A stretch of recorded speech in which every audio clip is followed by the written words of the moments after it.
ಗುರುಭ್ಯೋ ನಮಃ.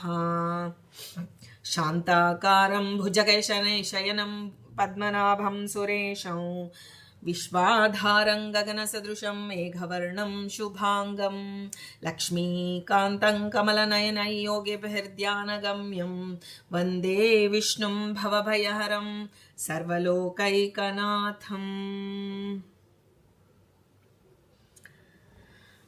ನಿಮ್ಮೆಲ್ಲರ ಹೃದಯದಲ್ಲಿ ಅನುಗ್ರಹಪೂರ್ವಕವಾಗಿ ಕುಳಿತಿರ್ತಕ್ಕಂತಹ ಸಮಸ್ತ ಗುರು ಪರಂಪರೆಗೆ, ಸಮಸ್ತ ಋಷಿ ಪರಂಪರೆಗೆ ಪ್ರತ್ಯೇಕವಾದ ವಂದನೆಯನ್ನು ಸಲ್ಲಿಸ್ತಾ, ನಾವು ಇವತ್ತು ಋಷಿ ಚಿಂತನೆಯಲ್ಲಿ ನಾವು ನೋಡಿಕೊಂಡು ಬಂದಿದ್ದೇವೆ. ವೃದ್ಧ ಕನ್ಯಾ ನೋಡಿದ್ವಿ ಹಿಂದಿನ ತರಗತಿಯಲ್ಲಿ. ಇವತ್ತು ಶ್ರುತಾವತಿ ಎಂಬ ತಪಸ್ವಿನಿಯ ಬಗ್ಗೆ ಯಥಾಮತಿಯಾಗಿ ತಿಳಿಯೋಣ. ಶ್ರುತಾವತಿ ಹಿಂದೆ ಇದು ಎಲ್ಲಿ ಉಕ್ತವಾಗಿದೆ, ಮೊದಲು ನಾವು ಎಲ್ಲಿ ಬರುತ್ತೆ ಇದು, ಯಾಕೆಂದ್ರೆ ಯಾವುದೇ ಒಂದು ವಿಷಯಕ್ಕೆ ಆಧಾರ ಇರೋದು ಮಹಾಭಾರತ. ಯಾರು ಹೇಳಿದ್ರು, ಎಲ್ಲಿ ಬಂದಿದೆ ಅನ್ನೋದು ನಾವು ತಿಳಿದ ಮೇಲೆ ಅದಕ್ಕೆ ಒಂದು ದಾರ್ಢ್ಯತೆ ಬರುತ್ತೆ. ಇದು ಮಹಾಭಾರತದ ಶಲ್ಯ ಪರ್ವದಲ್ಲಿ ಇವಳ ಚರಿತ್ರೆ ಉಕ್ತವಾಗಿದೆ. ಶ್ರುತಾವತಿ ಎನ್ನೋಳು ಭಾರದ್ವಾಜ ಮತ್ತು ಘೃತಾಚಿಯ ಘೃತಾಚಿನೋಳು ಅಪ್ಸರೆ, ಅವಳ ಮಗಳಾಗಿದ್ದಾಳೆ. ಅಂದ್ರೆ ಭಾರದ್ವಾಜರ ಪುತ್ರಿಯಾಗಿದ್ದಾಳೆ. ಈಕೆಯ ತಾಯಿ ಬಹಳ ವ್ರತಾನುಷ್ಠಾನದಲ್ಲಿ ನಿರತರಾಗಿರ್ತಕ್ಕಂಥವಳು. ಈ ಶ್ರುತಾವತಿಯೂ ಅಷ್ಟೇ ಅಪರಿಮಿತ ರೂಪವುಳ್ಳವಳು, ಯಾಕಂದ್ರೆ ಅಪ್ಸರೆಯ ಮಗಳವಳು. ಹಾಗಾಗಿ ಅಪ್ರತಿಮ ರೂಪ ಇದೆ ಅವಳಿಗೆ. ಆದ್ರೆ ಅವಳು ಬ್ರಹ್ಮಚಾರಿ. ನೋಡಿ, ನಾವು ರೂಪ ಇದ್ದ ಕಡೆ, ಸೌಂದರ್ಯ ಇದ್ದ ಕಡೆ ಕಾಮ ಇರತ್ತೆ ಅಂತ ಹೇಳಿ ಸಾಮಾನ್ಯವಾಗಿ ತಿಳಿತಾರೆ. ಆದ್ರೆ ನಿಜವಾಗಿ ರೂಪ ಹೆಚ್ಚಾದಷ್ಟು ಆದಷ್ಟು ತಪಸ್ಸು ಹೆಚ್ಚಾಗ್ತಾ ಹೋಗುತ್ತೆ. ನಾವು ಎಲ್ಲ ಗುಣಲಕ್ಷಣಗಳ ಬಗ್ಗೆ ತಿಳಿತಾ ಬರ್ತೀವಿ. ಇಷ್ಟು 28 ಲಕ್ಷಣಗಳು, 32 ಲಕ್ಷಣಗಳು, ಹೀಗೆ ಲಕ್ಷಣಗಳು ಸ್ತ್ರೀಯರಲ್ಲಿ, ಪುರುಷರಲ್ಲಿ ಶೌರ್ಯವನ್ನ ನೋಡಿದರೆ ಮಾನದಂಡವಾಗಿ, ಸ್ತ್ರೀಯರಲ್ಲಿ ಸೌಂದರ್ಯವನ್ನ ನೋಡ್ತಾರೆ. ಸೌಂದರ್ಯ ಹೆಚ್ಚಿದ್ದಷ್ಟು ಇದು ಮಾನವ ಕುಲಕ್ಕೆ ಸಂಬಂಧಪಟ್ಟಿದ್ದಲ್ಲ. ಯಾಕೆಂದ್ರೆ ಮನುಷ್ಯರಲ್ಲಿ ಒಳ್ಳೆಯ ಸೌಂದರ್ಯ ಇರೋರು ಒಳ್ಳೆಯ ಗುಣವಂತರಾಗಿರ್ಬೇಕು ಅಂತ ಯಾವ ಒಂದು ಇದು ನಮಗೆ ಅಲ್ಲಿ ಕಂಡು ಬರೋದಿಲ್ಲ. ಸೌಂದರ್ಯ ಇದ್ದ ಕಡೆ ಎಲ್ಲ ಗುಣ ಇರಬಹುದು, ಆದರೆ ಇದ್ದೇ ಇರತ್ತೆ ಅಂತ ಹೇಳೋದಕ್ಕಾಗೋದಿಲ್ಲ. ಆದರೆ ದೇವತೆಗಳಲ್ಲಿ ಅದು ಖಂಡಿತವಾಗಿ ಆ ಸೌಂದರ್ಯ ಹೆಚ್ಚು ಆದಷ್ಟು ಅವರ ಒಂದು ಗುಣಗಳು ಜಾಸ್ತಿ ಆಗುತ್ತೆ. ಹಾಗಾಗಿ ಅವಳು ಅಪ್ರತಿಮ ಸೌಂದರ್ಯವತಿಯಾಗಿದ್ಲು, ಜೊತೆಗೆ ಬ್ರಹ್ಮಚಾರಿಣಿಯಾಗಿದ್ಲು. ಅದು ಬಹಳ ಮುಖ್ಯ. ಸೌಂದರ್ಯ ಅಂದ್ರೆ ನಾನಾಗ್ಲೇ ಹೇಳ್ದಂಗೆ ಕಾಮ ಇರತ್ತೆ, ಆ ಸೌಂದರ್ಯವನ್ನ ಕಾಮಕ್ಕಾಗಿ ಬಳಸಿಕೊಳ್ತಾರೆ ಅವರು. ಆದರೆ ಇಲ್ಲಿ ಇವಳು ಸೌಂದರ್ಯ ಇತ್ತು, ಎಂತಹ ಸಪ್ರತಿಮ ಸೌಂದರ್ಯ ಇದ್ರು, ಅವಳು ಬ್ರಹ್ಮಚಾರಿಣಿಯಾಗಿದ್ಲು. ಅಂದ್ರೆ ಬ್ರಹ್ಮವಾದಿನಿಯಾಗಿದ್ಲು. ಕೇವಲ ಭಗವಂತನನ್ನ ತಿಳಿಬೇಕು ಅಂತ ಹೇಳಿ ತಪಸ್ಸು ಮಾಡೋದಕ್ಕಾಗಿ ಜನಿಸಿ ಬಂದಿದ್ಲು ಅಂತ ನಾವು ತಿಳಿಬೇಕು. ಅವಳಿಗೆ ಸಣ್ಣವಳಿದ್ದಾಗಿಂದಲೂ, ಅವಳಿಗೆ ಬುದ್ಧಿ ಬಂದಾಗಿನಿಂದಲೂ ಅವಳ ಮನಸ್ಸಿನಲ್ಲಿ ನಾನು ದೇವರಾಜನಾದಂತಹ ಇಂದ್ರದೇವರನ್ನೇ ನಾನು ವರಿಸಬೇಕು ಅಂತ ಹೇಳಿ ಆಸೆ ಪಟ್ಲು. ಈಗಿನ ಕಾಲದಲ್ಲಿ ಮಕ್ಕಳನ್ನ ಕೇಳಿ, ಚಿಕ್ಕ ಮಕ್ಕಳನ್ನ ನೀನೇನಾಗಬೇಕು ಅಂದ್ರೆ ಯಾವುದೋ ಧಾರಾವಾಹಿ ನೋಡಿರ್ತಾರೆ, ಅಥವಾ ಇನ್ಯಾರೋ ಹೇಳೋ ಮಾತು ಕೇಳಿರ್ತಾರೆ, ನಾನು ಡಾಕ್ಟರ್ ಆಗಬೇಕು, ನಾನು ಇಂಜಿನಿಯರ್ ಆಗಬೇಕು ಅಂತ ಹೇಳ್ತಿರ್ತಾರೆ. ಆದರೆ ಅದು ಏನೂ ಅರ್ಥವೇ ಗೊತ್ತಿಲ್ಲದ ವಯಸ್ಸೋದಕ್ಕೆ. ಆದರೆ ತಂದೆ ತಾಯಿಗಳು ಅದನ್ನು ಹೇಳಿಕೊಟ್ಟಿರ್ತಾರೆ, ಅವ್ರು ಹೇಳ್ತಾರೆ. ಆದರೆ ಇವಳು ಹಾಗಲ್ಲ. ಇವಳು ಮನಪೂರ್ವಕವಾಗಿ ನಾನು ದೇವೇಂದ್ರನನ್ನೇ ವರಿಸಬೇಕು ಅನ್ನುವಂತಹ ಒಂದು ಆಶೆಯನ್ನ ಇಟ್ಟುಕೊಂಡು ಬಂದವಳು. ಅದಕ್ಕಾಗಿ ಅವಳಿಗೆ ಗೊತ್ತಿತ್ತು ಇಂದ್ರನ ಸ್ಥಾನ ಎಲ್ಲಿ, ನಾನು ಎಲ್ಲಿ ಅನ್ನೋದು ಗೊತ್ತಿತ್ತು. ಆದರೆ ನನ್ನ ಆಸೆ ಈಡೇರ್ಬೇಕಾದ್ರೆ ಅತ್ಯುಗ್ರವಾದಂತಹ ತಪಸ್ಸಿನ ಮೂಲಕವೇ ನಾನು ಇಂದ್ರದೇವರನ್ನ ನಾನು ವರಿಸಬಹುದು ಅನ್ನೋದು ಅವಳಿಗೆ. ಯಾಕೆಂದ್ರೆ ಭಾರದ್ವಾಜರ ಪುತ್ರಿ, ಜ್ಞಾನಿಗಳ ಮಗಳು, ಅದಕ್ಕೆ ತಕ್ಕಂತಹ ವಾತಾವರಣವು ಅವಳಿಗೆ ಹೊರಗಿನಿಂದ ಇತ್ತು. ಹಾಗಾಗಿ ಅತ್ಯುಗ್ರವಾದಂತಹ ಅತಿ ಕಠಿಣವಾದಂತಹ ನಿಯಮಗಳನ್ನ ಅವಳು ಅನುಸರಿಸ್ತಾ ಅನೇಕಾನೇಕ ವರ್ಷಗಳನ್ನ ತಪಸ್ಸಿನಲ್ಲಿ ಕಳೆದು ಬಿಟ್ಟಿದ್ದಾಳೆ. ಅವಳ ದೃಢ ನಿಶ್ಚಯ, ಕಠೋರವಾದ ತಪಸ್ಸು ಮತ್ತು ಶ್ರೇಷ್ಠವಾದ ಭಕ್ತಿ, ಈ ಮೂರನ್ನ, ಯಾಕಂದ್ರೆ ಹೊರಗಿನಿಂದ ದೇವೇಂದ್ರ ಅಲ್ಲ, ಒಳಗಿನಿಂದಲೂ ಇಂದ್ರದೇವರು ಮನಸ್ಸಿಗೆ ಅಭಿಮಾನಿಗಳೆಲ್ಲ ನೋಡ್ತಾನೆ ಇದ್ದಾರೆ. ಅವರೇ ಅಂತಹ ಮನಃಶಕ್ತಿಯನ್ನ ಕೊಟ್ಟವರು ಅವಳಿಗೆ. ಹಾಗಾಗಿ ಈ ಮೂರು ದೃಢ ನಿಶ್ಚಯ ಮಾಡಿದ್ದಾಳೆ, ಕಠೋರವಾದ ತಪಸ್ಸು ಮಾಡ್ತಿದ್ದ. ತಪಾಲೋಚನೆ ಅನ್ನೋದನ್ನ ನಾನು ನೆನ್ಪಿಟ್ಕೋಬೇಕು. ಕೇವಲ ತಪಸ್ಸು ಅಂತ ಹೇಳಿದ್ರೆ, ನೋಡಿ ಅವರು ಕಾಡ್ಗೆ ಹೋದ್ರು, ತಪಸ್ಸು ಮೂಗಿಡ್ಕೊಂಡು ತಪಸ್ಸು ಮಾಡ್ತಿದ್ದಾರೆ ಅಂದ್ರೆ ಅದೊಂದೇ ತಪಸ್ಸಲ್ಲ. ಒಳ್ಳೆಯ ಆಲೋಚನೆಗಳು ಬರುತ್ತಲ್ಲ ನಮಗೆ, ಅದು ತಪಸ್ಸಿನಂತೆ. ನೋಡಿ, ಅವಳು ನಿಮ್ಮ ತಪಸ್ಸು ಮಾಡ್ತಾ ಇದ್ದು ನೀವು ಬರಬೇಕು ಅಂತ ಹೇಳ್ತಿರ್ತಾರೆ ನಮಗೆಲ್ಲ. ಅಂದ್ರೆ ಸದಾ ಮನಸ್ಸಿನಲ್ಲಿ ಅದೇ ಯೋಚನೆ ಇಟ್ಕೊಂಡು ಅದರ ಬಗ್ಗೆನೇ ಚಿಂತೆ ಮಾಡ್ತಾ ಇದ್ರೆ ಅದಕ್ಕೂ ತಪಸ್ಸು ಅಂತ ಹೇಳೋದನ್ನ ನಾವು ಆಡು ಭಾಷೆಯಲ್ಲಿ ಕೇಳ್ತೇವೆ. ಹಾಗೆ ಅಂತ ಅವಳು ಪ್ರಾಣಾಯಾಮದಿಂದಾಗಿ ತಪಸ್ಸನ್ನು ಮಾಡಿದ್ಲು ಅಂತ ಅವಳ ಚರಿತ್ರೆಯಲ್ಲಿ ಬರುತ್ತಾಳೆ. ಇಂಥ ಅವಳ ನಿಶ್ಚಯ, ತಪಸ್ಸು ಹಾಗೂ ಶ್ರೇಷ್ಠವಾದಂತಹ ಭಕ್ತಿಗೆ ಆ ದೇವರಾಜನಾದಂತಹ ಇಂದ್ರದೇವರು, ಅವನ ಅಂತರ್ಯಾಮಿಯಾದ ಭಗವಂತ ಸುಪ್ರೀತನಾದ. ಅವಳನ್ನ ಜಗತ್ತಿಗೆ ಪರಿಚಯ ಮಾಡಿಕೊಡ್ಬೇಕು ಅಂತ ಇಂದ್ರದೇವರಿಗೆ ಅನ್ನಿಸ್ತು. ಯಾರನ್ನೇ ಆಗ್ಲಿ ಪರಿಚಯ ಮಾಡಿಕೊಡೋದು, ಇವಾಗ ನಾವು ಹೇಳ್ತೀವಿ ನಿಮ್ಮ ಪರಿಚಯ ಹೇಳಿ ಅಂದ್ರೆ ನಮಗ್ ನಾವೇ ಹೇಳ್ಕೊತೀವಿ, ನಾವು ಇಂಥವ್ರ ಮಗಳು, ಇಂಥವ್ರ ಹೆಂಡತಿ, ಇಂಥದ್ದು. ಆದ್ರೆ ಒಂದು ದಿನವಾದರೂ ನಮ್ಮ ಪರಿಚಯವನ್ನ ನಾವು ಸರಿಯಾಗಿ ಹೇಳ್ಕೊಂಡಿದೀವ? ನಾನೊಬ್ಬ ಸ್ವತಂತ್ರ ಜೀವಿ, ಭಗವಂತ ನನ್ನನ್ನ ಈ ಸೃಷ್ಟಿಗೆ ಕರೆದುಕೊಂಡು ಬಂದಿದ್ದಾನೆ, ನಾನಿನ್ನೂ ದೇವನನ್ನ ನೋಡಿಲ್ಲ, ಗುರುಗಳು ಸಿಕ್ಕಿಲ್ಲ, ಈ ರೀತಿ ಪರಿಚಯ ನಾವು ಯಾವತ್ತಾದ್ರೂ ಮಾಡ್ಕೋತೀವ? ಇಲ್ಲ. ನಾನು ಇಂಥ ಹೆಸರಿನ ಮೂಲಕ ನಮ್ಮ ಪರಿಚಯ ಮಾಡಿಕೊಳ್ತೇವೆ. ಆದರೆ ಅವಳನ್ನ ಎಲ್ಲ ಸರ್ವ ರೀತಿಯಲ್ಲಿ ಅವಳ ಶ್ರೇಷ್ಠವಾದ ತಪಸ್ಸನ್ನ ಜಗತ್ತಿಗೆ ಪರಿಚಯ ಮಾಡಿಕೊಡ್ಬೇಕು ಅಂತ ಭಗವಂತ ನಿರ್ಧಾರ ಮಾಡಿ ಇಂದ್ರದೇವರು ಏನ್ ಮಾಡ್ತಾರೆ, ಒಮ್ಮೆ ಇವಳ ತಪಸ್ಸಿಗೆ ಮೆಚ್ಚಿದೆ ಅವರು ವಸಿಷ್ಠ ಋಷಿಗಳ ಒಂದು ರೂಪವನ್ನ ಧರಿಸಿ ಶ್ರುತಾವತಿ ತಪಸ್ಸು ಮಾಡ್ತಿರ್ತಕ್ಕಂತಹ ಸ್ಥಳಕ್ಕೆ ಬರ್ತಾರೆ. ಆಗ ತಪಸ್ವಿಗಳಲ್ಲಿ ಶ್ರೇಷ್ಠರಾದವರು ಬ್ರಹ್ಮರ್ಷಿಗಳು, ಯಾರು? ವಸಿಷ್ಠರು. ಅಂಥವ್ರು ಬರ್ತಿರೋದನ್ನ ನೋಡಿ ಶ್ರುತಾವತಿಯು ಆ ಮುನಿಜನರಿಗೆ ಉಚಿತವಾದಂತಹ ವಿಧಾನಗಳಿಂದ ಅವರನ್ನ ಪೂಜಿಸಿ ಸತ್ಕರಿಸ್ತಾಳೆ. ಆ ನಂತರ ತನ್ನ ಹತ್ರ ಏನೇನಿದೆಯೋ ಸಂಪೂರ್ಣವಾಗಿ ಎಲ್ಲವನ್ನ ಪದತಲದಲ್ಲಿ ತನ್ನ ಹತ್ರ ಏನಿದೆ, ಈಗ ತನ್ನ ದೇಹ, ಈಗ ನಾವು ಹೇಳ್ತೀವಿ ನನ್ನ ಹತ್ರ ಏನಿದೆ ಎಲ್ಲ ಕೊಡ್ತೀನಿ ಅಂತ ಹೇಳ್ತಿರ್ತೀವಿ ಅಷ್ಟೇ. ಆದ್ರೆ ಎಲ್ಲವನ್ನ ಹೈಡ್ ಮಾಡ್ಕೊಂಡು ಬದುಕೋದೇ ನಮ್ಮ ಜೀವನ ಆಗೋಗಿದೆ. ಆದರೆ ಅವಳು ತನ್ನ ಹತ್ರ ಏನಿತ್ತು, ತನ್ನ ಹತ್ರ ಏನೇನು ಸಂಗ್ರಹ ಮಾಡಿಟ್ಟಿದ್ಲಲ್ಲ, ಮುನಿಜರನಿಗೆ ಮತ್ತೆ ಸತ್ಕಾರ ಮಾಡಬೇಕು, ಎಲ್ಲವನ್ನು ತಂದೊಪ್ಪಿಸಿ ತನ್ನದು ಅಂತ ತಿಳ್ಕೊಂಡಿದ್ಲಲ್ಲ ದೇಹ, ಆ ದೇಹ ಅವಳು ಹೇಳ್ತಾಳೆ ನನ್ನದಾಗಿ ಭಗವಂತ ಕೊಟ್ಟಿದ್ದು ಈ ದೇಹ. ನೋಡಿ ಎಂತಹ ಒಂದಿದು, ನನ್ನದೆಲ್ಲವನ್ನ ಸಮರ್ಪಣೆ ಮಾಡ್ಬೇಕು. ಅದಕ್ಕೆ ನೋಡಿ ನಮಸ್ಕಾರ ಅಂದ್ರೆ ಅತ್ಯಂತ ಶ್ರೇಷ್ಠವಾದದ್ದು. ನಮ್ಮನ್ನ ನಾವು ಅರ್ಪಿಸಿ, ನಮ್ಮ ಹತ್ರ ನಾನು ನನ್ನದು, ಈಗ ಇದು ನನ್ನ ದೇಹ, ನಾನು ಅನ್ನೋ ಅಹಂ ಇದೆ, ನನ್ನ ಹತ್ರ ಏನಿದೆ ಅದನ್ನ ದೇವನಿಗೆ ನಾವು ಸಮರ್ಪಣೆ ಮಾಡಬೇಕು. ಪ್ರಾಮಾಣಿಕತೆ ದೇವನನ್ನ ಮುಟ್ಟತ್ತೆ ಅಂತ ಹೇಳಿ ಅವಳು ತನ್ನ ಹತ್ರ ಇರೋಂಥದ ಎಲ್ಲ ತನ್ನ ದೇಹದಿಂದ ಅನುಗುಣವಾಗಿ ತನ್ನ ಹತ್ರ ಇದ್ದಿದ್ದ ಜ್ಞಾನ, ಭಕ್ತಿ, ವೈರಾಗ್ಯ ಎಲ್ಲವನ್ನ ಆ ವಸಿಷ್ಠರ ಪದತಲದಲ್ಲಿ, ವಸಿಷ್ಠರ ರೂಪ ತೆಗೆದುಕೊಂಡು ಬಂದಂಥ ಇಂದ್ರದೇವರ ಪದತಲದಲ್ಲಿ ಅರ್ಪಿಸ್ತಾಳೆ. ತನ್ನ ಮನೋರಥವು ಈಡೇರುವಂತೆ ಸ್ವಾಮಿ ನೀವು ದೊಡ್ಡವರು, ನೀವು ಆಶೀರ್ವಾದ ಮಾಡಿ ಅಂತ ಹೇಳಿ ಪ್ರಾರ್ಥನೆ ಮಾಡಿಕೊಳ್ತಾಳೆ. ಆಗ ಅವಳಿಗೆ ಗೊತ್ತಿತ್ತು ಮುನಿಗಳ ಮಾತು ಅಂದ್ರೆ ಸತ್ಯಂ ವಿಧಾತುಂ ನಿಜ ಭೃತ್ಯ ಭಾಷಿತಂ ಅಂತ ಏನು ಭಾಗವತದಲ್ಲಿ ಹೇಳ್ತಾರೆ. ತನ್ನ ನಿಜ ಭೃತ್ಯರಾದಂತಹ ಬ್ರಹ್ಮದೇವರ ಮಾತನ್ನ ಸತ್ಯಗೊಳಿಸೋದಕ್ಕಾಗಿ ನರಸಿಂಹರೂಪಿ ಭಗವಂತ ಬಂದಿದ್ದಾನೆ.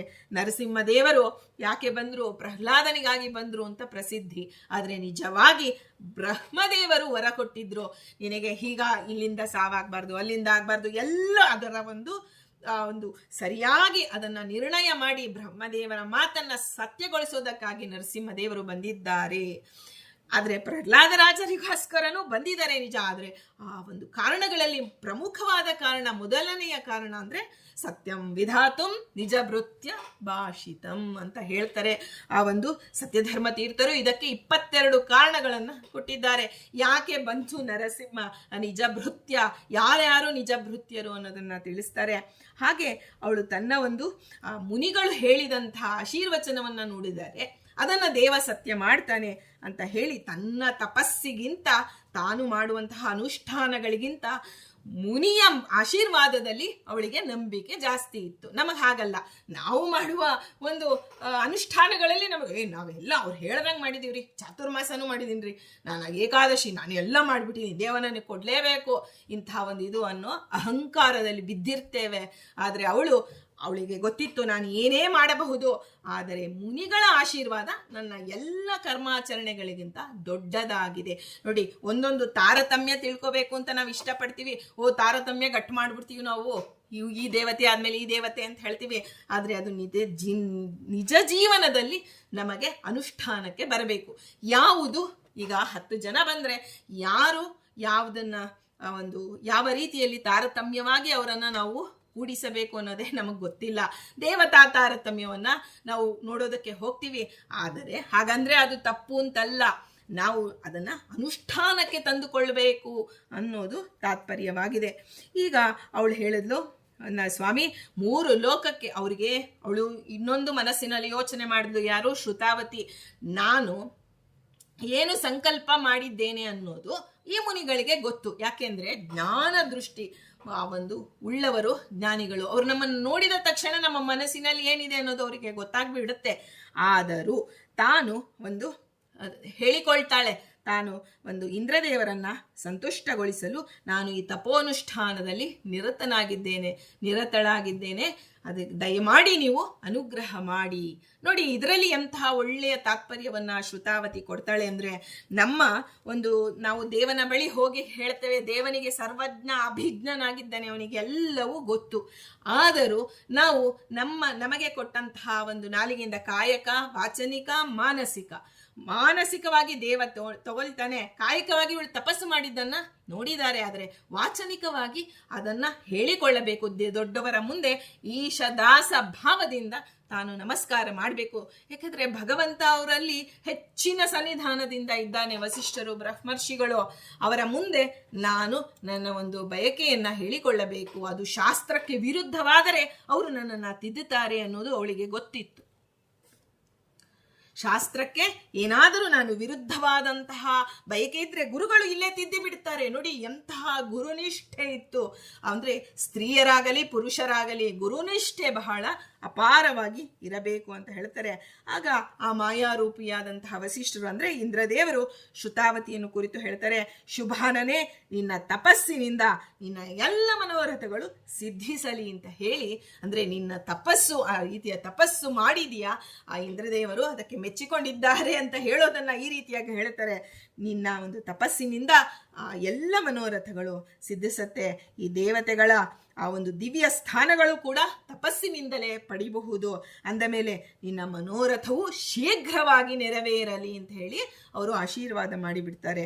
ಹಾಗೆ ಮಾಡಿ ನೋಡಿ, ಯಾತಕ್ಕಾಗಿ ಬಂದಿರೋದು, ಇವಳವನ್ನ ಪರಿಚಯ ಮಾಡಿಕೊಡ್ಬೇಕು ಜಗತ್ತಿಗೆ ಅಂತ. ಅದಕ್ಕೆ ಪರೀಕ್ಷೆ ಇಡ್ತಾರೆ ಅವರು, ಇಂದ್ರದೇವರು 5 ಬದರಿ ಫಲಗಳನ್ನ ಕೊಡ್ತಾರೆ.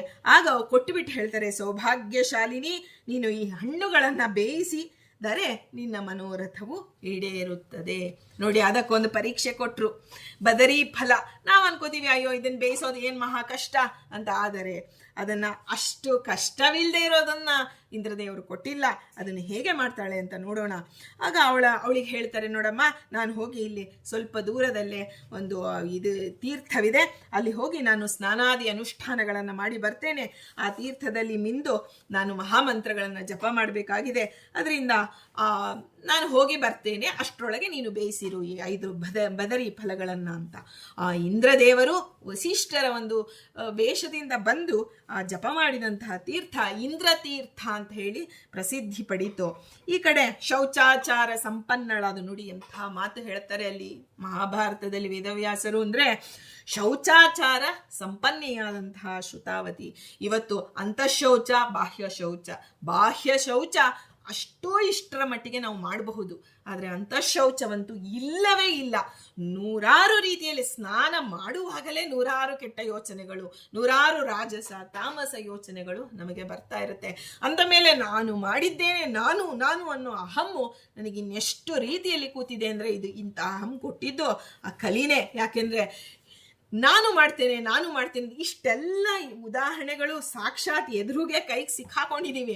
ಆದರೂ ಇಲ್ಲ, ನಾನು ಒಳ್ಳೆಯವಳು, ನಾನು ಅನ್ನೋದು ನಮ್ಮ ಮನಸ್ಸಿನಲ್ಲಿ ಬರ್ತಿದೆ ಅಂದರೆ ಅದಕ್ಕೆ ಇಂತಹ ಮಹಾನುಭಾವರ ಚರಿತ್ರೆಯ ಮನನ ಈ ನಾನು ಅನ್ನೋದನ್ನ ಹೋಗಿಸಿಕೊಳ್ಳುತ್ತೆ. ಅವಳು ಹೇಳ್ತಾಳೆ, ಶೌಚಾಚಾರ ಸಂಪನ್ನೆಯಾದಂತಹ ಶ್ರುತಾವತಿಯನ್ನ, ನಮಗೆ ಎಂಥ ಪ್ರಸಂಗದಲ್ಲಿ ಈ ರೀತಿ ಬಂದ್ರು, ರಾಜಸ ತಾಮಸ ಯೋಚನೆಗಳೇ ಬರ್ತಿದೆ ಅಂದ್ರೆ ಶ್ರುತಾವತಿಯನ್ನ ನೆನಪು ಮಾಡಿಕೊಳ್ಳಿ ಅಂತ ಹೇಳಿ ಇಂದ್ರದೇವರು ತಪಸ್ಸಿಗೆ ಕೊಟ್ಟಿದ್ದಾರೆ, ವರ ಕೊಟ್ಟಿದ್ದಾರೆ. ಶ್ರುತಾವತಿಯನ್ನ ಯಥಾವತ್ತಾಗಿ ಅವಳು ಹೇಗೆ ಇದನ್ನ ಜಯಿಸಿದಳು ಅನ್ನೋ ಚರಿತ್ರೆಯನ್ನ ನೀವು ಪದೇ ಪದೇ ಕೇಳೋದ್ರಿಂದ ನಿಮ್ಮ ಮನಸ್ಸಿನಲ್ಲಿ ರಾಜಸ ತಾಮಸ ಯೋಚನೆಗಳು ಬರೋದು ಕಡಿಮೆ ಆಗುತ್ತೆ. ಈಗ ಅವಳು ಮೌನವ್ರತ, ಅಡಿಗೆ ಮಾಡಬೇಕಾದ್ರೆ ಮೌನ ಅಡಿಗೆ ಮತ್ತೆ ಸ್ನಾನ ಮಾಡ್ಬೇಕಾರೆ, ಊಟ ಮಾಡ್ಬೇಕಾರೆ ಮೌನ ವ್ರತವನ್ನ ಮಾಡಬೇಕು ಅಂತ. ಆವಾಗಲೇ ಜಾಸ್ತಿ ಮಾತಾಡೋದು ನಾವು.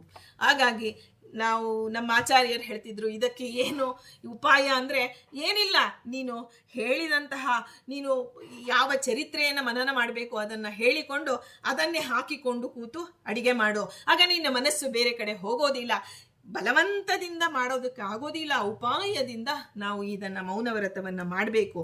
ಏನಾದರೂ ಒಂದು ಕೇಳಬೇಕು ಅಂತ ವಿಶ್ವಾಸವಾಗಿ ಹೊರಟ್ವಿ ಅಂತಂದರೆ ಆಗ ನಮಗೆ ಗಮನ ಅದ್ರ ಕಡೆನೇ ಇರುತ್ತೆ. ಅವ್ರು ಏನು ಹೇಳ್ತಿದ್ದಾರೆ, ಎಂಥ ಒಳ್ಳೆ ವಿಚಾರ ಹೇಳ್ತಿದ್ದಾರೆ. ಒಗ್ಗರಣೆ ಹಾಕ್ಬೇಕಾದ್ರೆ 5 ನಿಮಿಷ 1 ನಿಮಿಷ ನಿಂತ್ಕೊಂಡು ಕಾಯ್ತೀವಿ, ಆದರೆ ನಮ್ಮ ಮನಸ್ಸು ಅಷ್ಟು ನಿಮಿಷವೂ ಕಾಯೋದಿಲ್ಲ, ನೂರಾರು ಯೋಚನೆಗಳನ್ನು ನಮಗೆ ಕೊಡ್ತಿದೆ. ಅಂದರೆ ಅದಕ್ಕೆ ಉಪಾಯದಿಂದ ಈ ರೀತಿ ಮೌನವನ್ನಾಗಿ ಮಾಡಿ ಶೌಚಾಚಾರ ಸಂಪನ್ನೆಯಾಗಿದ್ದಾಳೆ. ಮೌನ ವ್ರತದಿಂದ ಆ ಒಂದು ಇಂದ್ರದೇವರು ಕೊಟ್ಟಂಥ 5 ಎಲಚಿ ಹಣ್ಣುಗಳನ್ನು ಬದರಿ ಆ ಒಂದು ಫಲಗಳನ್ನು ಒಂದು ಪಾತ್ರೆಯಲ್ಲಿ ಹಾಕಿ ಒಲೆಯ ಮೇಲಿಟ್ಟು ಅದನ್ನು ಅಗ್ನಿಯನ್ನು ಉರಿಸಿ ಅದನ್ನು ಬೇಯಿಸಲು ಪ್ರಾರಂಭ ಮಾಡಿದ್ಲು. ಗಂಟೆಗಳು ಕಳೀತು. ಆಮೇಲೆ ಎಂಥ 1 ಗಂಟೆ 2 ಗಂಟೆ 3 ಗಂಟೆ 4 ಗಂಟೆ 5 ಬದರಿ ಫಲವನ್ನು ಅದು ಬೇಯ್ತಾ ಇಲ್ಲ. ಏನು ಬೇಯು, ನೀರು ಮೇಲೆ ನೀರು ಹಾಕ್ತಿದ್ದಾಳೆ, ಪಾತ್ರೆಯಲ್ಲಿ ನೀರು ಆವಿ ಆಗ್ತಿದೆಯೇ ಹೊರತು ಅದು ಬೆಂದಿಲ್ಲ. ಏನು ಮಾಡೋದಕ್ಕೆ ಗೊತ್ತಾಗಿಲ್ಲ. ಸಂಜೆ ಆಗೋಗ್ಬಿಡುತ್ತೆ, ಇನ್ನೇನು ಸೂರ್ಯಾಸ್ತವಾಗ್ತಾ ಇದೆ. ಋಷಿ ಮುನಿಗಳು ಬಂದೇ ಬಿಡ್ತಾರೆ. ಆದರೆ ಅವ್ರು ಹೇಳಿದಂತಹ ಕೆಲಸವನ್ನು ನಾನು ಮಾಡೋದಕ್ಕೆ ಆಗಿಲ್ವಲ್ಲ, ಈಗ ಅವರ ಆಶೀರ್ವಾದ ಪಡೆಯೋದಕ್ಕೆ ನಾನು ಯೋಗ್ಯಳೇ ಅಲ್ಲ ಅಂತ ನಿರ್ಧಾರ ಮಾಡಿಬಿಡ್ತಾಳೆ ಶ್ರುತಾವತಿ. ನಮ್ಮಂಥವರಾದ್ರೆ ಈಗಾಗಲೇ ಆಶೀರ್ವಾದ ಮಾಡಿದ್ದಾರೆ, ಬಿಡು ನೋಡಿ ಸ್ವಾಮಿ ನಾನು ಬೇಯಿಸ್ದೆ ಇಷ್ಟೊತ್ತರೆಗೂ, ಆಗಿಲ್ಲ ಅಂತ ಕೈ ಬಿಡೋ ಅಂಥ ಜನ ನಾವೆಲ್ಲ. ಆದರೆ ಶ್ರುತಾವತಿ ಮನಸ್ಸಿನಲ್ಲಿ ಯೋಚನೆ ಮಾಡ್ತಾಳೆ, ಇಂಥ ಅವರ ಆಶೀರ್ವಾದವನ್ನು ಪಡೆಯೋದಕ್ಕೆ ನಾನು ಅನರ್ಹಳಾಗ್ಬಿಟ್ನಲ್ಲ ಅಂತ ಹೇಳಿ ಎಲ್ಲ ಕಟ್ಟಿಗೆಗಳೆಲ್ಲ ಮುಗಿದು ಹೋಗುತ್ತೆ. ಅವಳು ಸಂಗ್ರಹಿಸಿದಂತಹ ಕಟ್ಟಿಗೆಗಳೆಲ್ಲ ತಿಂಗಳಾನುಗಟ್ಟೆಗೆ ಬರುವಂತಹ ಕಟ್ಟಿಗೆಗಳನ್ನೆಲ್ಲ ಉರಿಸಿದ್ರು ಅದು ಆಗೋದೇ ಇಲ್ಲ. ಆಗ ಈ ಶ್ರುತಾವತಿ ಇವಳ ಮನೋಭಾವವನ್ನು ಆ ಒಂದು ಪರೀಕ್ಷೆ ಮಾಡೋದಕ್ಕಾಗಿ ದೇವತೆಗಳ ಒಡೆಯನಾದಂಥ ಇಂದ್ರದೇವರು ಅದನ್ನು ಬೇಯದಂತೆ ಮಾಡಿಟ್ಟಿದ್ರು ಅನ್ನೋದು ಅದು ಸತ್ಯ. ಆದರೆ ಇವಳಿಗೆ ಮನಸ್ಸಿಗೆ ಹೀಗನ್ನಿಸ್ತು, ಬೆಂಕಿ ಬೇರೆ, ಕಟ್ಟಿಗೆ ಮುಗೀತು, ಬೆಂಕಿ ಯಾರೋಗ್ತಿದೆ, ಏನು ಮಾಡಿದ್ರು ಎತ್ತ ನೋಡಿದ್ರು ಒಂದು ಕಟ್ಟಿಗೆ ಚೂರು ಇಲ್ಲ. ಇನ್ನು ಹಣ್ಣುಗಳು ಬೇಯಲಿಲ್ಲ ಅಂದರೆ ಮುನಿಗಳ ಆಗ್ರಹಕ್ಕೆ ನಾನು ತುತ್ತಾಗಬೇಕು ಅಂತ ಹೇಳಿ ಬಹಳ ಚಿಂತೆ ಆಗತ್ತೆ ಅವಳಿಗೆ. ಆಗ ಅತಿಥಿಗಳಾದಂತಹ ಮಹರ್ಷಿಗಳನ್ನು ಸಂತೋಷಪಡಿಸೋದಕ್ಕಾಗಿ ಹಿಂದೆ ಎಲ್ಲ ಋಷಿ ಮುನಿಗಳೆಲ್ಲ ಆ ಒಂದು ಮಹಾಭಾರತದಲ್ಲಿ ಬರ್ತಕ್ಕಂಥ ವೇದ ಕಾಲದ ಎಲ್ಲ ಪಾತ್ರ ಚಿಂತನೆಯನ್ನು ಮನನ ಮಾಡ್ತಿದ್ರು. ಆಗ ಅವಳಿಗೆ ಅನ್ನಿಸ್ತು, ಈ ನನ್ನ ಶರೀರವೇ ಕಟ್ಟಿಗೆಯಂತೆ ಇದೆ, ಇದನ್ನು ಉರಿಸಿ ಆದರೂ ನಾನು ಇದನ್ನು ಬೇಯಿಸ್ತೇನೆ ಅಂತ ಹೇಳಿ ಶ್ರುತಾವತಿ ಏನು ಮಾಡ್ತಾಳೆ, ತನ್ನ 2 ಪಾದಗಳನ್ನು ಒಲೆಯ ಒಳಗೆ ಇಟ್ಟೇ ಬಿಡ್ತಾಳೆ. ನೋಡಿ, ಒಂದೇ ಒಂದು ಸಣ್ಣ ಬಿಸಿ ನೀರು ನಮಗೆ ಬಿದ್ದರೆ ನಮ್ಮ ಚರ್ಮ ಸುಟ್ಟು ಆ ಒಳಗಡೆ ಇರ್ತಕ್ಕಂತಹ ಮಜ್ಜೆ ಮಾಂಸಗಳು ಕಾಣುತ್ತೆ ಅಂತ ಹೇಳಿ ಒಂದು ತಿಂಗಳಾನುಗಟ್ಲೆ ನಾವು ಅದಕ್ಕೆ ಔಷಧ ಉಪಚಾರ ಮಾಡ್ತೇವೆ. ಆದರೆ ಒಂದು ಚೂರು ಈ ಮನಸ್ಸಿನಲ್ಲಿ 2 ಬಗೆಯ ಚಿಂತನೆ ಮಾಡದೆ ತನ್ನ ಕಾಲುಗಳನ್ನೇ ಇಟ್ಬಿಟ್ಲು, ಒಲೆ ಒಳಗೆ ಇಟ್ಲು. ಆರಿ ಹೋಗ್ತಿರ್ತಕ್ಕಂಥ ಬೆಂಕಿ ಪ್ರಜ್ವಲಿಸುವಂತೆ ಹೋದ ಮೇಲೆ, ದೇಹ ಹೋದ ಮೇಲೆ ಅದನ್ನು ಅಗ್ನಿಗೆ ಅರ್ಪಣೆ ಮಾಡಿದವರೇ ಎಷ್ಟೋ ದಿನಗಳ ಕಾಲ ಅದನ್ನು ಮರೆಯೋದಿಲ್ಲ. ಹೇಗಪ್ಪ ಇದನ್ನು ಮರೆಯೋದು? ಬಹಳ ನಾವು ಗಂಡಸರು ಅಂತೀವಿ, ಅವರು ಅಲ್ಲಿ ಹೋಗಿ ಬಂದ ಮೇಲೆ ಅವರ ಒಂದು ಮನಸ್ಥಿತಿ ಅನ್ನೋದು ಅವರಿಗೆ ಗೊತ್ತಿರುತ್ತೆ. ಅದನ್ನು ಕಣ್ಣಾರೆ ನೋಡಿರ್ತಾರೆ. ಅದನ್ನು ಆ ದೇಹವನ್ನು ತನ್ನ ತಾಯಿಯೋ ಅತ್ತಿಗೆಯೋ ಯಾರೋ ಒಬ್ಬರು ತಂದೆನೋ ಹೋದಾಗ ಅದು ಅವರಿಗೆ ಅಗ್ನಿ ಇಡೋದು ಅಷ್ಟು ಸುಲಭವಾದ ಕೆಲಸ ಅಲ್ಲ. ಆದರೆ ಅಂಥದ್ದು ಅವಳಿಗೆ ಗೊತ್ತಿದೆ, ತನಗೆ ಏನು ಬೇಕಾದರೂ ಆಗಬಹುದು. ಆದರೂ ತಾಳು ಮನಸ್ಸಿನಲ್ಲಿ ಆ ಒಂದು ತಾನು ತನ್ನದು ಅನ್ನೋದನ್ನು ಇದನ್ನೆಲ್ಲ ಜಗತ್ತಿಗೆ ಪ್ರಚುರಪಡಿಸಬೇಕಾಗಿದೆ. ಅವಳಿಗೆ ದೇಹದ ವ್ಯಾಮೋಹ ಅವಳಲ್ಲಿ ಇಲ್ಲ ಅನ್ನೋದನ್ನು ಪ್ರಚುರಪಡಿಸಬೇಕು. ಅದಕ್ಕಾಗಿ ದೇವ ಇಂತಹ ಪರೀಕ್ಷೆಯನ್ನು ಕೊಟ್ಟಿದ್ದಾನೆ. ಆಗ ಒಳಗೆ ಇಟ್ಲು, ಆರಿ ಹೋಗುತ್ತಿರ್ತಕ್ಕಂಥ ಅಗ್ನಿ ಪ್ರಜ್ವಲಿಸ್ತು. ಹೀಗೆ ಆ ಒಂದು ನಿಷ್ಕಳಂಕಳಾಗಿದ್ದಾಳೆ. ಆ ಬೆಂಕಿಯ ಉರಿ ಅವಳ ಪಾದವನ್ನು ಸುಟ್ಟು ಮುಂದೆ ಬರ್ತಾ ಇದೆ. ಅಂದರೆ ಈಗ ನಾವು ಕಟ್ಟಿಗೆನ ಇಡ್ತೀವಿ, ಅದು ಉರಿದ ಮೇಲೆ ಇದು ಆ ಗಾಳಿಗೆ ಅದು ಇನ್ನೂ ಮುಂದೆ ಬರ್ತಾ ಇರುತ್ತೆ. ಹಾಗೆ ಆ ರಾಣಿ ಆ ರಮಣಿ ಏನು ಮಾಡಿದ್ಲು, ತನ್ನ ಸುಂದರವಾದ ದೇಹವನ್ನು, ಸಂಪೂರ್ಣ ದೇಹವನ್ನು ಬೇಕಾದ್ರೂ ಬಲಿ ಕೊಡ್ತೇನೆ, ಆದರೆ ಮಹರ್ಷಿಗಳಿಗೆ ಪ್ರಿಯವಾಗಬೇಕು ಅಂತ ಹೇಳಿ ಕಾಲುಗಳನ್ನು ಕೈಗಳನ್ನು ಎಲ್ಲವನ್ನ ಇಟ್ಬಿಡ್ತಾಳೆ. ಕಾಲು ಬರ್ತಾ ಇದೆ, ಕೈಗಳನ್ನು ಮುಂದೆ ಇಡ್ತಾಳೆ. ಕೊನೆಗೆ ತನ್ನ ಇಡೀ ದೇಹವನ್ನೇ ಕೊಟ್ಟು ಬಿಡೋಣ ಅಂತ ಹೇಳಿ ತಾನು ಚಾಚಿಕೊಂಡು ಮುಂದೆ ಹೋಗ್ತಾ ಇದ್ದಾಳೆ. ಆದರೆ ಅವಳ ಮುಖದಲ್ಲಿ ಯಾವ ಪ್ರಸನ್ನತೆಯೂ ಕಡಿಮೆ ಆಗಲೇ ಇಲ್ಲ. ಅವಳಿಗೆ ಇದ್ದ ಒಂದೇ ಚಿಂತೆ ಅಂದರೆ ಆ ಎಲಚಿ ಎಣ್ಣೆಗಳು ಬೇಯ್ತಾ ಇಲ್ಲ, ವಸಿಷ್ಠರಿಗೆ ಅಸಮಾಧಾನ ಆಗಬಾರದು ಅಂತ ಹೇಳಿ ತನ್ನ ಶರೀರವನ್ನು ಕಟ್ಟಿಗೆಯನ್ನಾಗಿ ಮಾಡ್ತಿರೋದನ್ನ ನೋಡ್ತಾರೆ. ಹಾಗೆ ಅವಳಿಗೆ ಮನಸ್ಸಿಗೆ ಅನ್ಸುತ್ತೆ, ಋಷಿ ಮುನಿಗಳು ನನ್ನ ಪರೀಕ್ಷೆ ಮಾಡ್ತಿದ್ದಾರೆ, ಇಲ್ಲ ಅಂದ್ರೆ ಇದು ಬೇಯೋದಕ್ಕೆ ಇಷ್ಟು ಹೊತ್ತು ಬೇಕಾಗಿಲ್ಲ, ಅದರಿಂದ ಇದು ಋಷಿ ಮುನಿಗಳ ಪರೀಕ್ಷೆಯೇ ಇದೆ, ಇದರಲ್ಲಿ ಸ್ವಾಮಿ ನೀನು ನನ್ನ ಗೆಲ್ಲಿಸು ಅಂತ ಹೇಳಿ ಬಿಂಬನನ್ನ ಅವಳು ದೇಹ ಬೇರೆ ನಾನು ಬೇರೆ ಅನ್ನೋ ತತ್ವವನ್ನ ನಾನು ಕೇಳಿದ್ದೆ, ಅದನ್ನು ಅನುಷ್ಠಾನ ಮಾಡಿದ್ದೆ, ಆದರೆ ಇದು ಪರೀಕ್ಷೆಗೆ ಬಂದಿದೆ ಅಂತ ಹೇಳಿ ಎಂಥ ಒಂದು ದಿವ್ಯವಾದ ಪರೀಕ್ಷೆಯನ್ನು ಎದುರಿಸ್ತಾಳೆ ಅವಳು. ಆಗ ಅಷ್ಟು ಹೊತ್ತಿಗೆ ಇಂದ್ರದೇವರು ಒಳಗಿದ್ದು ನೋಡ್ತಿರ್ತಾರಲ್ಲ, ಇಂದ್ರದೇವರು ಹಾಗೆ ಹೊರಗಿನಿಂದಲೂ ವಸಿಷ್ಠರ ರೂಪದಲ್ಲಿ ಬಂದಂತಹ ಇಂದ್ರದೇವರು ಶ್ರುತಾವತಿಯ ಈ ಅದ್ಭುತ ನಿಷ್ಠೆಯನ್ನ ಕಂಡ್ರು ಸುಪ್ರೀತರಾಗಿ ತಮ್ಮ ನಿಜ ಸ್ವರೂಪವನ್ನ ತೋರಿಸ್ತಾರೆ. ಅಂದ್ರೆ ಇಂದ್ರದೇವರು ಪ್ರತ್ಯಕ್ಷರಾಗಿ ನೋಡ್ತಾರೆ. ಆಗ ಶ್ರುತಾವತಿಯನ್ನ ಕುರಿತು ಮಾತನಾಡ್ತಾರೆ. ಈಗ ನಾವು ಅಯ್ಯೋ ಹಾಗಾದ್ರೆ ಅವಳು ಕೈ ಕಾಲೆಲ್ಲ ಸುಟ್ಟೋಗಿತ್ತಲ್ಲ, ಅವಳು ಹೆಂಗೆ ನೋಡಿದ್ಲು ಅಂತ ನಾವು ಕೇಳೋದೇ ಬೇಡ. ಇಂದ್ರದೇವರನ್ನ ದರ್ಶನ ಮಾಡ್ತಿದ್ದ ಹಾಗೆ ಅವಳಿಗೆ ದಿವ್ಯವಾದಂತಹ ದೇಹ ಬಂದುಬಿಟ್ಟಿದೆ. ಮೊದಲಿಗಿಂತ ದಷ್ಟಪುಷ್ಟವಾದಂತಹ ಸೌಂದರ್ಯವತಿಯಾಗಿ ಬಿಟ್ಟಿದ್ದಾಳೆ ಅವಳು. ಆಗ ಇಂದ್ರದೇವರು ಮಾತಾಡ್ತಾರೆ, ಶುಭ ಲಕ್ಷಣಳೇ, ನೀನು ನನ್ನಲ್ಲಿ ಇಟ್ಟಿದೆಯಲ್ಲ ಪರಾಭಕ್ತಿ ಅಂದ್ರೆ ನನ್ನ ತಾರತಮ್ಯೋಪೇತವಾದಂತಹ ಭಕ್ತಿಯನ್ನು ಇಂದ್ರದೇವರೇ ಸರ್ವೋತ್ತಮರು ಅಂತ ಅವಳು ಪೂಜೆ ಮಾಡಿಲ್ಲ. ಅದನ್ನ ಅವರು ಹೇಳ್ತಾರೆ, ನೀನು ತಾರತಮ್ಯವಾದಂತಹ ಭಕ್ತಿಯಿಂದ ನನ್ನನ್ನು ನೀನು ಸೇವನೆ ಮಾಡಿದ್ಯಾ, ನಿನ್ನ ತಪಸ್ಸಿನಿಂದ ನಾನು ಸಂತುಷ್ಟನಾಗಿದ್ದೇನೆ. ನಿನ್ನ ಅಭಿಲಾಷೆ ಏನು ಬರಬೇಕು ಅಂತ ಕೇಳೋದೇ ಇಲ್ಲ ಇಂದ್ರದೇವರು, ಯಾಕೆಂದ್ರೆ ಅವರಿಗೆ ಗೊತ್ತಿದೆ ಅವಳು ಯಾವಕ್ಕಾಗಿ ಮಾಡ್ತಾ ಇದ್ದಾಳೆ ಅಂತ. ಅದಕ್ಕೆ ನಿನ್ನ ಅಭಿಲಾಷೆ ಕೈಗೂಡತ್ತೆ. ಈ ಮಾನವ ದೇಹವನ್ನ ನೀನು ಪರಿತ್ಯಜನೆ ಮಾಡು, ನನ್ನೊಡನೆ ನೀನು ಸ್ವರ್ಗದಲ್ಲಿ ವಿಹಾರ ಮಾಡುವಂತೆ ಅಂತ ಹೇಳಿದಾಗ ಶ್ರುತಾವತಿಯು ಆ ಮಾನವ ದೇಹವನ್ನ ತಾನು ಹೇಗೆ ಒಂದು ಅಗ್ನಿಯನ್ನ, ಹೊರಗಿನ ಅಗ್ನಿ ಅಲ್ಲ ಒಳಗಡೆ ಅಗ್ನಿ ಇದೆ, ಆ ಹೇಗೆ ನಾವು ಪಾರ್ವತಿಯ ಸತೀದೇವಿಯ ಚರಿತ್ರೆಯಲ್ಲಿ ಕೇಳ್ತೇವೆ, ಆ ಸತೀದೇವಿ ದಕ್ಷನಿಗೆ ಹವಿಸು ದಕ್ಷ ರುದ್ರದೇವರಿಗೆ ಕೊಟ್ಟಿಲ್ಲ ಅನ್ನೋ ಒಂದು ಇದರಿಂದ ತನ್ನ ಗಂಡನ ಒಂದು ಪತಿನಿಂದನೆಯನ್ನ ಕೇಳಲಾರದೆ ಒಳಗಡೆ ಇದ್ದಂತಹ ಅಗ್ನಿಯನ್ನ ಪ್ರಜ್ವಲಿಸಿ ಅವಳು ಅದನ್ನ ತನ್ನ ದೇಹ ಆ ಒಂದು ಇದು ಯಾಕೆ ಮಾಡಿದ್ಲು ಅನ್ನೋದು ಒಂದು ಪ್ರಶ್ನೆ. ಇದನ್ನು ತಿಳಿದುಕೊಳ್ಳೋಣ. ಯಾಕಂದ್ರೆ ಸತೀದೇವಿ ಯಾಕೆ ಅಗ್ನಿಗೆ ಆಹುತಳಾಗ್ಬೇಕಾಯ್ತು? ತನ್ನ ಪತಿಗೆ ಅವಮಾನ ಆದಾಗ ಆ ಸ್ಥಳದಿಂದ ಬಂದು ಬಿಟ್ಟಿದ್ರೆ ಆಗೋಗ್ತಿತ್ತು. ಆದರೆ ಅವಳು ಯಾಕೆ ಅದನ್ನು ಕೊಟ್ಲು ಅಂದ್ರೆ, ಅವಳು ಹೇಳ್ತಾಳೆ, ರುದ್ರದೇವರು ಹವಿಸ್ಸನ್ನ ಪಡೆಯಲು ಅರ್ಹರಾಗಿದ್ದಾರೆ, ಅಂತಹ ನನ್ನ ಪತಿಗೆ ನೀನು ಕೊಟ್ಟಿಲ್ಲ ಅಲ್ವಾ, ಆದ್ರೆ ಈ ದೇಹ ನಿನ್ನಿಂದ ಬಂದಿದ್ದು. ಅಂದ್ರೆ ದಾಕ್ಷಾಯಿಣಿ ಅಂತ ನನ್ನ ಹೆಸರು, ನನ್ನ ಹುಟ್ಟಿದಾಗೆ ನೀನಿಟ್ಟಂತ ಹೆಸರು, ನಿನ್ನಿಂದ ಬಂದಂತ ಈ ದೇಹವನ್ನ ಹವಿಸ್ಸನ್ನಾಗಿ ರುದ್ರಾಂತರ್ಯಾಮಿಯಾದ ನರಸಿಂಹನಿಗೆ ನಾನು ಕೊಟ್ಟು ಬಿಡ್ತೇನೆ ಅಂತ ಹೇಳಿ ಅವಳು ಕೊಡ್ತಾಳೆ. ಇಲ್ಲ ಅಂದ್ರೆ ಯಾಕೆ ಅವಳು ಅಗ್ನಿಗೆ ಅರ್ಪಣೆ ಮಾಡಬೇಕಾಗಿತ್ತು ದೇಹವನ್ನ? ನಾವೇ ಹೇಳ್ತೀವಿ ಮಾನವ ಶರೀರ ಈ ದೇಹ ಇದು ಸಾಧನ ಶರೀರವಿದು ನೀದಯದಿ ಕೊಟ್ಟದ್ದು ಅಂತ ಹೇಳಿರ್ಬೇಕಾದ್ರೆ ಅಂತಹ ಸತೀದೇವಿ ಯಾಕೆ ಕೊಡಬೇಕಾಗಿತ್ತು ದೇಹವನ್ನ? ಆ ಒಂದು ಪ್ರಜ್ವಲನೆ ಮಾಡಿಕೊಳ್ಳುವಂತಹ ಅವಶ್ಯಕತೆ ಏನಿತ್ತು ಅನ್ನೋ ಪ್ರಶ್ನೆಗೆ ಅಲ್ಲಿ ತಾತ್ಪರ್ಯದಲ್ಲಿ ಆಚಾರ್ಯರು ಕೊಟ್ಟಿರ್ತಕ್ಕಂಥ ಉತ್ತರ. ಹಾಗಾಗಿ ಶ್ರುತಾವತಿ ತನ್ನ ಇಂದ್ರದೇವರನ್ನ, ಅವಳು ಈ ಒಂದು ದೇಹವನ್ನ ಇಂದ್ರದೇವರ ಆಜ್ಞೆಯಂತೆ ಇದನ್ನ ಒಳಗಿನಿಂದ ಅಗ್ನಿಯನ್ನ ಮಾಡಿಕೊಂಡು ಅದನ್ನ ಮಾನವ ದೇಹವನ್ನ ಬೇಟ್ಲು. ನಂತರ ದಿವ್ಯವಾದಂತಹ ದೇಹವನ್ನು ಪಡೆದು ಸ್ವರ್ಗವನ್ನ ಸೇರಿ ಇಂದ್ರದೇವರನ್ನ ವರಿಸಿದ್ದಾಳೆ. ಅಂದಿನಿಂದ ಶ್ರುತಾವತಿ ತಪಸ್ಸು ಮಾಡ್ತಿರ್ತಕ್ಕಂತಹ ಪ್ರದೇಶಕ್ಕೆ ಸಮಸ್ತ ಪಾಪ ಪರಿಹಾರಕವಾದಂತಹ ಬದರ ಪಾಚನ ತೀರ್ಥ. ಬದರ ಪಾಚನ ತೀರ್ಥ ಅಂದ್ರೆ ಬದರ ಅಂದ್ರೆ ಎಲಚಿ ಹಣ್ಣುಗಳು, ಅದನ್ನ ಪಾಚನ ಅಂದ್ರೆ ಅದನ್ನ ಮಾಡಬೇಕಾದ್ರೆ ಅವಳು ಎಂತಹ ಶ್ರಮ ವಹಿಸಿದ್ಲು, ಎಷ್ಟೆಲ್ಲ ಅನುಸಂಧಾನಗಳಿಂದ ಅದನ್ನ ಪಾಚನ ಅಂದ್ರೆ ನಾವು ಈಗ ಅಗ್ನಿಗೆ ಮಾಡ್ತೇವೆ, ನಾವು ಅಡಿಗೆ ಮನೆಗೆ ಮಾಡ್ಬೇಕಾದ್ರೆ ನಮ್ಮ ಆಚಾರ್ಯರು ಹೇಳ್ತಾರೆ ಬದರ ಪಾಚನ ಅಂತ ಬರ್ದಿದ್ದಾರೆ ಅವರ ಮನೆಯಲ್ಲಿ. ನಾನು ಅದನ್ನ ಏನಿದು ಯಾಕೆ ಹಿಂಗ್ ಬರ್ದಿದ್ದಾರೆ, ನಾವು ಈಗ ಯೂಶಲಿ ವೈಶ್ವಾನರ ಯಜ್ಞ ನಡೆಯುವಂತಹ ಜಾಗ ಅಂತ ಇಷ್ಟೇ ನಮ್ಮ ಚಿಂತನೆ ಬರುತ್ತೆ. ಆದರೆ ಬದರ ಪಾಚನ ತೀರ್ಥ ಅವಳು ಶ್ರುತಾವತಿ ಎಷ್ಟು ಅನುಸಂಧಾನದಿಂದ ಅಡಿಗೆ ಅದನ್ನು ಬೇಯಿಸಬೇಕು ಅಂತ. ಹಾಗೆ ನಮ್ಮ ಏನು ನಾವು ಹೇಳ್ತೀವಲ್ವಾ, ಒಂದು ಧಾನ್ಯವನ್ನ ನಾವು ಹುರಿದರೆ, ಈಗ ಅಕ್ಕಿಯನ್ನ ಹುರಿದರೆ ಅದು ಮುಸ್ರೆ ಇಲ್ಲ ಅಂತ ಹೇಳ್ತೀವಿ. ಅಂದ್ರೆ ಏನು ಅಂದ್ರೆ, ಯಾಕೆ ಅಕ್ಕಿಯನ್ನು ಹಾಗೆ ಬೇಯಿಸಿದಾಗ್ಲೇನೆ ಅದು ಮುಸರೆ ಆಗೋದು ಅಂದ್ರೆ, ಆ ಮುಸರೆ ಅನ್ನೋ ಯಾಕೆ ಬರುತ್ತೆ ಅಂದ್ರೆ ಆ ಧಾನ್ಯ ಜೀವ ಸತ್ತು ಹೋಗುತ್ತೆ, ಆಗ ಅದನ್ನ ಮುಸರೆ ಅನ್ನೋ ಒಂದು ಶಬ್ದದಿಂದ ನಾವು ಕರೀತೇವೆ.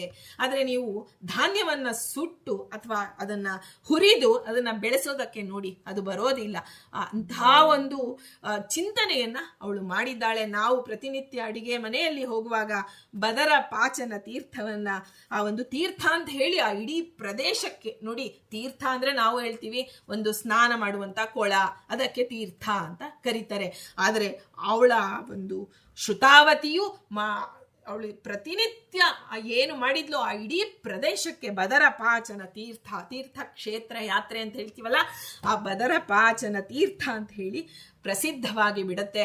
ಹೀಗಾಗಿ ಇಂಥ ಬದರಪಾಚನ ತೀರ್ಥವನ್ನೇ ಪ್ರದೇಶವನ್ನೇ ಅವಳು ಪವಿತ್ರಳನ್ನಾಗಿ ಮಾಡಿದ್ದಾಳೆ. ಇದನ್ನ ಭಗವಂತ, ಇಂದ್ರದೇವರ ಅಂತರ್ಯಾಮಿಯಾದ ಭಗವಂತ ಜಗತ್ತಿಗೆ ಪರಿಚಯ ಮಾಡಿಕೊಡ್ತಾನೆ. ಇದಂತ ಭರದ್ವಾಜ ಮತ್ತು ಘೃತಾಚಿ ಇಬ್ಬರು ಬಹಳ ಸಂತೋಷ ಪಡ್ತಾರೆ. ತಮ್ಮ ಮಗಳು ಇಂಥ ಒಂದು ಇಂದ್ರದೇವರ ಅನುಗ್ರಹ ಪಡೆದ್ಲು ಅಂದ್ರೆ ತಂದೆ ತಾಯಿಗಳಿಗೆ ಎಂಥ ಒಳ್ಳೆಯ ಅಳಿಯ ಸಿಕ್ಕಿದ್ದಾರೆ. ಇಂದ್ರದೇವರು, ಇಡೀ ಸ್ವರ್ಗಕ್ಕೆ ಅಧಿಪತಿಯಾದಂತಹ ಇಂದ್ರದೇವರು ತಮಗೆ ಅಳಿಯರಾದರು ಅಂತ ಹೇಳಿ ಭರದ್ವಾಜ ಮತ್ತೆ ಘೃತಾಚಿ ಎನ್ನೋಳು ಅಪ್ಸರೆ ಅತ್ಯಂತ ಸಂತೋಷ ಪಟ್ಟಿದ್ದಾರೆ ಅಂತ ಹೇಳ್ತಾ, ಇದು ಶಲ್ಯ ಪರ್ವದಲ್ಲಿ ಬರ್ತವಂತ ಇವಳ ಚರಿತ್ರೆಯನ್ನ ಯಾರು ಇದನ್ನ ಮನನ ಮಾಡ್ತಾರೋ, ಕೇವಲ ಶ್ರುತ ಅಲ್ಲ, ಅಂದ್ರೆ ಶ್ರವಣ ಅಂದ್ರೆ ನಾವು ತಿಳ್ಕೊಂಡಿದೀವಿ ಬರೀ ಕೇಳೋದು ಅಂತ, ಆದ್ರೆ ಅದು ಮನಸ್ಸಿಗೆ ಮುಟ್ಟುವಂತೆ ನಾವು ಕೇಳಬೇಕು. ಅದನ್ನ ನಾವು ದಿನನಿತ್ಯದ ಸಂದರ್ಭದಲ್ಲಿ ಒಂದು ಸಂದರ್ಭದಲ್ಲಾದರೂ ಆ ಒಂದು ಅವಳನ್ನ ಶ್ರುತಾವತಿಯನ್ನ ನಾವು ಸ್ಮರಣೆ ಮಾಡಿದ್ರೆ ನಾವು ಇರ್ತಕ್ಕಂಥ ಪ್ರದೇಶವನ್ನೇ ನಮಗೆ ಸಾಧನ ಕ್ಷೇತ್ರವನ್ನಾಗಿ ಮಾಡಿಕೊಡ್ತಾನೆ. ನಾವು ಹಂಗಲ್ಲ ನೋಡಿ, ಬದ್ರಿ ಯಾತ್ರೆಗೆ ಹೋಗಿ ನನ್ನಂತವಳು ಇರ್ತಾರೆ ನೋಡಿ ಬದ್ರಿ ಯಾತ್ರೆಗೆ ಹೋಗಿ ನಾನು 108 ಕೃಷ್ಣ ಮಂತ್ರ ಜಪ ಮಾಡಬೇಕು ಅಂತ ನನ್ನ ಆಸೆ ಅಂತ ವಿಜಯದಾಸರು ಮುಂದೆ ಕೇಳ್ಕೊತೀವಿ. ಆದ್ರೆ ನಮ್ಮ ಯೋಗ್ಯತೆ ಸಾಲದು. ಅವಳು ಯಾರು ಶ್ರುತಾವತಿ ಇಲ್ಲೇ ತಾನು ಎಲ್ಲಿ ಆ ಒಂದು ಸಾಧನ ಕ್ಷೇತ್ರ, ಅವಳು ಬದುಕಿ ಬಾಳಿದಂಥ ಕ್ಷೇತ್ರವನ್ನೇ ಅವಳು ಒಂದು ತೀರ್ಥ ಕ್ಷೇತ್ರವನ್ನಾಗಿ ಮಾಡಿಬಿಟ್ಲು. ನಾವು ಆ ಕ್ಷೇತ್ರ ಈ ಕ್ಷೇತ್ರಕ್ಕೆ ಹೋಗ್ತೀವಿ, ಕೊನೆಗೆ ಅಲ್ಲಿ ಹೋದಾಗ ಮನಸ್ಸು ಏನಾಗಿರುತ್ತೋ ಗೊತ್ತಿಲ್ಲ. 108 ಕೃಷ್ಣ ಮಂತ್ರ ಇರಲಿ, ಒಂದು ಕೃಷ್ಣ ಮಂತ್ರ ಜಪ ಮಾಡು ಅಂತ ಆ ಚಳಿಗೆ ಎಲ್ಲವನ್ನ ಬಿಟ್ಟು ಮನೆಗೆ ಬಂದಿರ್ತೇವೆ. ಅದಕ್ಕೆ ನಾವು ಇರ್ತಕ್ಕಂಥ ಈ ಪ್ರದೇಶವೇ ನಮಗೆ ಒಂದು ದೇವ ಕೊಟ್ಟಂತಹ ಸಾಧನ ಕ್ಷೇತ್ರ ಅಂತ ತಿಳಿದು ನಾವು ಸಾಧನೆ ಮಾಡುವಂತಹ ಆ ಒಂದು ಅನುಗ್ರಹ ಶ್ರುತಾವತಿ ಅಂತರ್ಗತ, ಮುಖ್ಯ ಪ್ರಾಣ ಅಂತರ್ಗತ ಶ್ರೀಹರಿ ನಮಗೆ ಮಾಡಲಿ. ಈ ಒಂದು ಅಧಿಕ ಮಾಸ ಇವತ್ತಿಗೆ ಸಂಪೂರ್ಣಗೊಂಡಿದೆ. ಅದನ್ನ ಶ್ರುತಾವತಿಯ ಚರಿತ್ರೆಯೊಂದಿಗೆ ನಾವೆಲ್ಲ ಸ್ತ್ರೀಯರು ನಮಗೆ ದೇವ ಕೊಟ್ಟಂತಹ ಜವಾಬ್ದಾರಿ, ಅಡಿಗೆ ಮನೆಯಲ್ಲಿ ಇರ್ತಕ್ಕಂಥ ಎಲ್ಲರಿಗೂ ಅಡಿಗೆ ಆಹಾರಗಳನ್ನ ಸರಿಯಾದ ಕಾಲಕ್ಕೆ ಕೊಡೋದು. ಇಂತಹ ಶ್ರುತಾವತಿ ನಮಗೆ ಅನುಗ್ರಹ ಮಾಡಿ ನಾವಿರ್ತಕ್ಕಂಥ ಕ್ಷೇತ್ರವೇ ಸಾಧನ ಕ್ಷೇತ್ರವಾಗುವಂತೆ ಮಾಡಲಿ ಅಂತ ಹೇಳ್ತಾ, ಸರ್ವಂ ಸಂಪೂರ್ಣಂ ಶ್ರೀ ಕೃಷ್ಣಾರ್ಪಣಮಸ್ತು. ಅಧಿಕ ಮಾಸ ನಿಯಾಮಕನಾದಂತಹ ಪುರುಷೋತ್ತಮ ನಮ್ಮೆಲ್ಲರಿಗೂ, ಬಿಂದುವಿನ ಎಲ್ಲರಿಗೂ ಸಂಪೂರ್ಣವಾಗಿ ಸಾಧನೆಗೆ ಮಾಡುವಂತೆ ಅನುಗ್ರಹಿಸಲಿ. ಸಾಧನೆ ಮಾಡುವಂತೆ, ನಮ್ಮ ಯೋಗ್ಯತಾನುಸಾರ ಸಾಧನೆ ಮಾಡುವಂತೆ, ಯಾವುದೇ ರೀತಿಯಲ್ಲಿ ಕಾಮ್ಯ ಕರ್ಮಗಳನ್ನ ಅಂದ್ರೆ ಯಾವುದೋ ಒಂದು ಆಸೆಯನ್ನ ಇಟ್ಟುಕೊಂಡು ಅದರ ಪೂರೈಕೆಗಾಗಿ ಮಾಡುವಂತಹ ಕರ್ಮ ಮಾಡದೆ ಕೇವಲ ಹರಿಪ್ರೀತ್ಯರ್ಥವಾಗಿ ಮಾಡುವಂತಹ ಬುದ್ಧಿಯನ್ನ ನಮಗೆ ಕೊಡಲಿ ಅಂತ ಹೇಳ್ತಾ, ಈ ಒಂದು ಪುರುಷೋತ್ತಮ ಮಾಸದಲ್ಲಿ ಆ ಒಂದು ಜಗನ್ನಾಥದಾಸರು ಹೇಳಿದಂತಹ ಪದ್ಯವನ್ನ ನಾವು ಇದನ್ನ ಹೇಳ್ತಾ ಇದನ್ನ ಸಮರ್ಪಣೆ ಮಾಡೋಣ. ಪುರುಷ ರೂಪತ್ರಯ ಪುರಾತನ ಪುರುಷ ಕ್ಷರಾಕ್ಷರ ಪುರುಷ ಪೂಜಿತ ಪಾದ ಪೂರ್ಣಾನಂದ ಜ್ಞಾನಮಯ ಪುರುಷ ಸೂಕ್ತ ಸುಮೇಯ ತತ್ತತ್ಪುರುಷ ಹೃತ್ಪುಷ್ಕರ ನಿಲಯ ಮಹಾಪುರುಷ ಜಾಂಡಾಂತರದಿ ಬಹಿರದಿ ವ್ಯಾಪ್ತ ನಿರ್ಲಿಪ್ತ.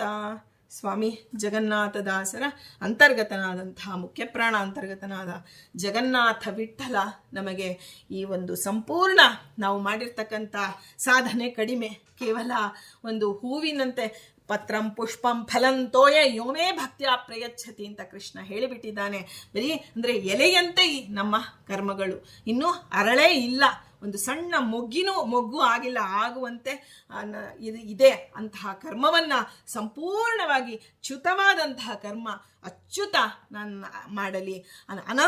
ಅಂತವಾದಂತಹ ಕರ್ಮಗಳು ಒಂದು ಸಲ ಮಾಡಿದ್ವಿ ಬಿಟ್ಬಿಟ್ವಿ ಆಗೋಯ್ತು, ಇನ್ನೊಮ್ಮೆ ಅದೇ ರೀತಿ ಕರ್ಮ ಮಾಡು ಅಂದ್ರೆ ನಮಗೆ ಆಗೋದಿಲ್ಲ. ಅಂತವಾದಂತಹ ಈ ಅಂತ ಫಲವನ್ನ ಕೊಡುವಂತಹ ಕರ್ಮ ಅನಂತ, ನಮಗೆ ಅನಂತ ಫಲವನ್ನು ಒದಗಿಸಲಿ. ಗೋವಿಂದ ಅಂದ್ರೆ ಗೋ ಅಂದ್ರೆ ವೇದದಿಂದ ವಂದ್ಯನಾದಂತಹ ಭಗವಂತನು. ಗೋ ಅಂದ್ರೆ ಒಂದು ಇಂದ್ರಿಯಗಳು, ಸ್ವರೂಪೇಂದ್ರಿಯಗಳಲ್ಲಿ ಇರ್ತಕ್ಕಂಥ ನಮ್ಮ ಬಿಂಬರೂಪಿ, ಇದರಿಂದ ಪ್ರೀತನಾಗಲಿ. ಕ್ಷೇತ್ರಜ್ಞ ಪ್ರೀಯತಾಂ. ಶ್ರೀ ಕೃಷ್ಣಾರ್ಪಣಮಸ್ತು.